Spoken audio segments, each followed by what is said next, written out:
নমস্কার, আমি অর্পিতা। আমাদের কথা ও গল্প চ্যানেলে সবাইকে স্বাগত জানাই। আমাদের বাড়িতে সরস্বতী পুজো হয় প্রতি বছরের মতো এবছরও 2025-এ হচ্ছে আমাদের বাড়িতে সরস্বতী পুজো উপলক্ষে আমি এই প্রদীপগুলো বের করেছি। এই যে এদিকে যে পাতা দেওয়া যে প্রদীপ আর ধূপদানি আছে, ওটা আমার বিয়েতে পাওয়া, তাই ওটা আমি দেখছি তুলে আর একটু ভিডিও করে রাখছি। আর এদিকে বাবুকে দেখুন, তার ছোটবেলার মশারি একটা বের করেছে, টুক করে তার মধ্যে ঢুকে গেছে।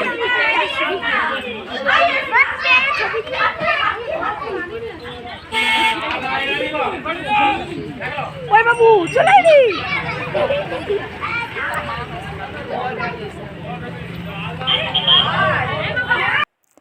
বাবুকে যোগা ক্লাসে নিয়ে গেছিলাম পুজোর আগের দিন শনিবার বিকেলে, তখন এই হাতির সঙ্গে আমাদের সাক্ষাৎ ঘটে। তারপর আমরা বাড়িও ফিরে এসেছি, কারণ আমাদের বাড়িতে পুজো, তাই সবাই মিলে টোটো ভাড়া করে চলে গেছি ঠাকুর আনতে। বড়োবাবু ছোটোবাবুর অনেক দিনের ইচ্ছে যে তারা ঠাকুর আনতে যাবে। ছোটোবাবু তো অনেক ছোটোই ছিল, কখনো নিয়ে যাওয়া হয়নি। বড়োবাবু এক আধবার গেছে, কিন্তু ছোটোবাবুর সুযোগ ঘটেনি। তাই সেদিন আমরা সবাই মিলে সপরিবারে ঠাকুর আনতে চললাম টোটো করে। চলুন এবার সেখানে কারিগরি কীরকম শিল্পী তার তুলির ছোঁয়ায় ঠাকুরকে এঁকেছেন দেখাবো, চলুন। এই যে দেখুন, সারি সারি করে সব সরস্বতী ঠাকুর রাখা, বিভিন্ন মূর্তি বিভিন্ন ধরনের। এই যে বড় ঠাকুর দেখছেন, এই ঠাকুর প্রতিমার দাম হচ্ছে 8,000। আর এই যে মূর্তিগুলো মাঝারি সাইজে দেখছেন, এগুলোর দাম 5,000 থেকে 6,000 টাকা। বিভিন্ন রেঞ্জের আছে, যে যেরকম পারবেন কিনবেন। তবে এই ঠাকুরগুলো জানেন তো, সেদিন আমরা জিজ্ঞেস করেছিলাম, সবই বুকিং, মানে সেগুলো কোথাকাও মানে কোনো ক্লাব কোনো স্কুল সবাই যে যার টাকা দিয়ে আগে থেকেই বুক করে রেখে গেছে। চলুন, আমাদেরও প্রতিমা নেওয়া হয়ে গেছে, ফিরে যাই বাড়ি। বাড়িতে ফিরে এসেছি, তারপরের দিন সকালের ভিডিও এটা। পুজোর প্রস্তুতি চলছে। আমার বড়োবাবু আর হচ্ছে আমার ননদের ছেলে, তাই ওরা দুজন মিলেই প্যান্ডেলটা সাজাচ্ছে, আর আমরা টুকটাক হেল্প করে দিচ্ছি, কারণ দুজনেই খুব কচি কাঁচা।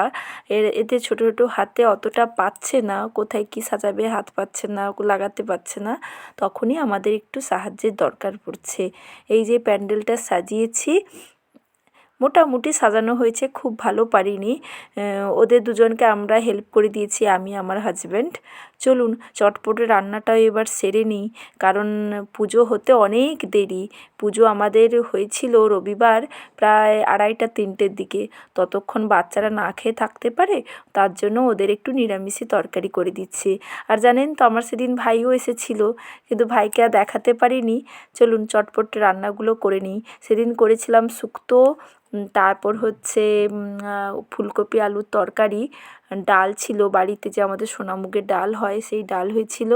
তারপর করেছিলাম হচ্ছে কুমড়ো ফুল, জানেন তো, কুমড়ো ফুল দিয়ে চচ্চড়ি। ওই যে ডাঁটা কুমড়ো ফুল দিয়ে চচ্চড়ি, ওটা যে খাননি মানে অবশ্যই করে একটু খাবেন, ভীষণ ভীষণ ভালো খেতে। ওই যে আমি কড়াইতে বসিয়েছি, ফোড়নটা দিয়ে এই 5 ফোড়ন শুকনো লঙ্কায় ফোড়ন দিয়ে চচ্চড়িতে যে সবজিগুলো দেবো সেগুলো আগে একটু ভেজে নিচ্ছি, মানে কষিয়ে নেওয়া যাকে বলে। তারপর এক এক করে কুমড়ো ফুল দিয়েছি, আর আমাদের কুমড়ো ফুলের পরিমাণটা এতটাই ছিল আর কি বলবো, মানে এক্সট্রা করে কোনো জল দিতে হয়নি। এই যে কুমড়ো ফুলের ডাঁটা একটু আলু এগুলো দিয়ে একটু কষিয়ে নিচ্ছি, তারপর ধাপে ধাপে আমি কুমড়ো ফুলগুলো দিচ্ছি। সেদিন যেহেতু আমার মিষ্টি আমার পাশে ছিল, তাই কাজে অনেকটা হেল্প করে দিয়েছে, নইলে একা হাতে অত কিছু আমি করতে পারতাম না। আমাদের কড়াইটা একটু বড়, তাও দেখুন কড়াইতে কুলোয়নি, আমার নাড়তে নাড়তেও যেন পড়ে যাচ্ছে। ধাপে ধাপেই আমি করেছি।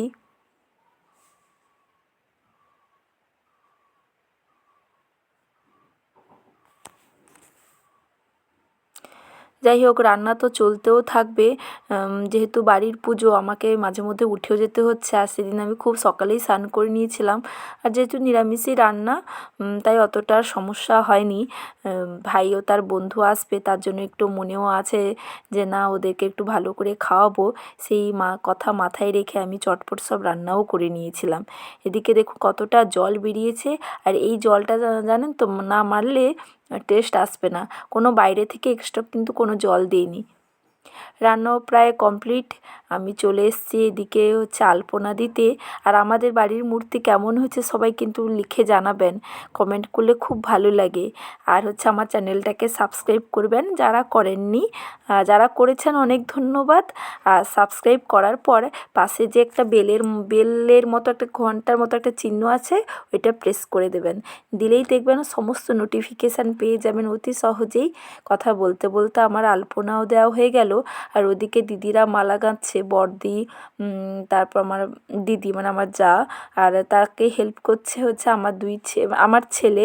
কিন্তু ও ভীষণ গন্ডগোল পাকাচ্ছে, তাই আমি এখানে আলপনা দিচ্ছি আর মাঝে মধ্যে গলা ছাড়ছি, এই তোরা ডিস্টার্ব করছিস কেন। এই হচ্ছে পুজোর আগের মুহূর্ত, তখনও পুরুত মশাই পৌঁছায়নি, অলরেডি 1:30 2 বেজে গেছে। অনেকেও বাড়িতে চলে এসছে অঞ্জলি দেবে। ছোটোদেরকে আমরা বলেছিলাম যে একটু খেয়ে নিতে নিরামিষই ভাত, কারণ অতক্ষণ ওরা থাকবে না। আর সোমবার সকালে আমরা পুজো রাখিনি, কারণ আমাদের দুজনেরই স্কুলে পুজো, আমাদের একটু স্কুলে বেরাতে হয়, তার জন্য বাড়িতে আর পুজো রাখিনি।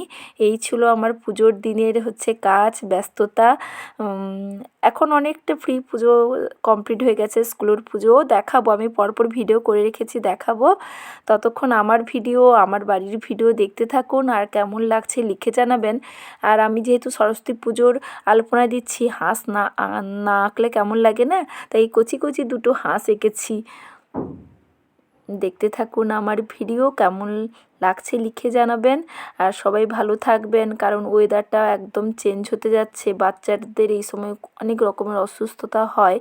সবাই ততক্ষণ আমার নতুন ভিডিও দেখার অপেক্ষায় থাকুন, আমিও নিশ্চয়ই দেওয়ার চেষ্টা করব। এই যে দেখুন আমাদের হাঁসগুলো কত ছোট ছোট হাঁস।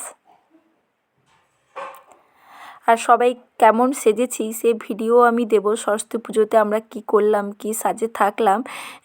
এটা তো এখন বাড়ির সাজে আছি, নিশ্চয়ই পরপর আমি সেই ভিডিওগুলো আপনাদের সাথে শেয়ার করব।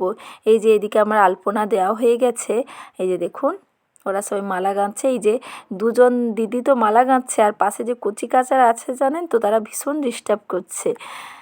এই হচ্ছে আমাদের বাড়ির সরস্বতী পুজো। প্যান্ডেল কেমন হয়েছে, ঠাকুর কেমন হয়েছে জানাবেন, ভালো লাগবে আমার। চলুন শেষে আমার আলপনাটা শেষ ফিনিশিং কেমন হয়েছে দেখে নিন। এই হচ্ছে আমার আলপনা, তখন আলপনাটা অনেকটাই শুকনো হয়ে গেছে। সবাই আমার ভিডিও দেখতে থাকুন, ভালো থাকুন, সুস্থ থাকুন।